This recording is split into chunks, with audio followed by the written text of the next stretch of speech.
अस्सलाम वालेकुम दोस्तों, पंजाबी वीडियो सीरीज सियाणियां दी गल्लां दे नाल मैं ज़ुहैब हैदर लोना ते अज दी सियाणी गल रॉबर्ट टी कियोसाकी दी किताब रिच डैड पुअर डैड चों लई गई है, जिंदे विच दो किरदारां दा जिक्र करदा है। एक नूं रिच डैड आखदा है ते एक नूं पुअर डैड आखदा है। जिन्हों पुअर डैड आखदा है उस PhD कीती हुई है ते जिन्हों रिच डैड आखदा है वह 8वीं पास भी ना।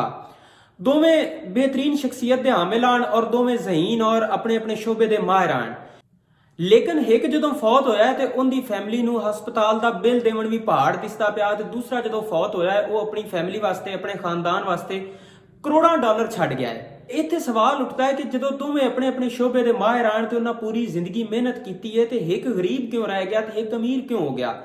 तो इनका जवाब इस किताब राइटर देता है कि उन्होंने दोवां दे दरम्यान बुनियादी फर्क उन्होंने सोच ते उन्होंने ज़हन का फर्क आ।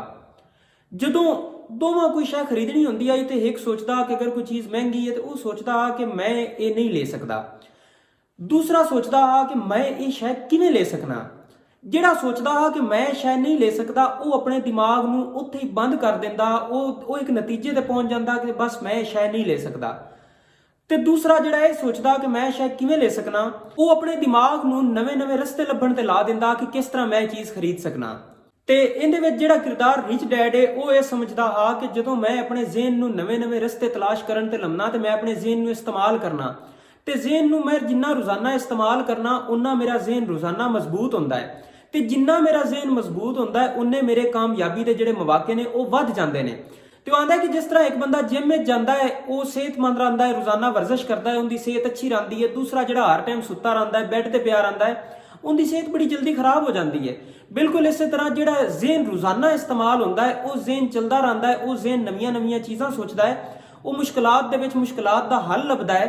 जबकि जिहड़ा ज़हन इस फौरन ही इस नतीजे ते पहुंच जाता है कि बस मैं नहीं कर सकता, वो ज़हन उत्थे ही बंद हो जाता है। इस वास्ते वो आखदा है कि गुरबत का तल्लक तुहाडे माली हालात नाल नहीं है, गुरबत का तल्लक तुहाडी सोच नाल है।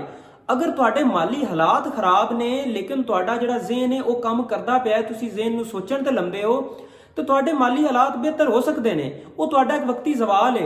लेकिन अगर तुहाडे माली हालात खराब ने तो तुसीं ये समझदे हो कि मैं तो कभी अमीर नहीं हो सकता, मैं कभी ये माली हालात अपने बेहतर नहीं कर सकता, तो मुड़ तुसीं वाकई कभी नहीं कर सकते। इस वास्ते अगर तुसीं जिंदगी च कामयाब होना चाहते हो तो हमेशा अपने ज़हन नूं किसी न किसी काम ते लाई रखो।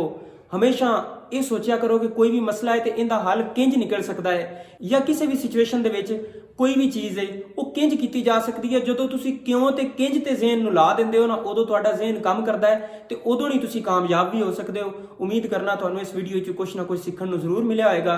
तो इस वीडियो सीरीज़ का मकसद किताबां च लिखियां होईयां गल्लां उन्हां दोस्तां तक पहुंचाउणा है ਜਿਹੜੇ किताबां नहीं पढ़ते। अगर तुहानूं वीडियो पसंद आई है या इस बारे तुहाडी कोई भी राय है तो तुसीं कमेंट बॉक्स दे विच थल्ले मैनूं दस सकदे हो। शुक्रिया।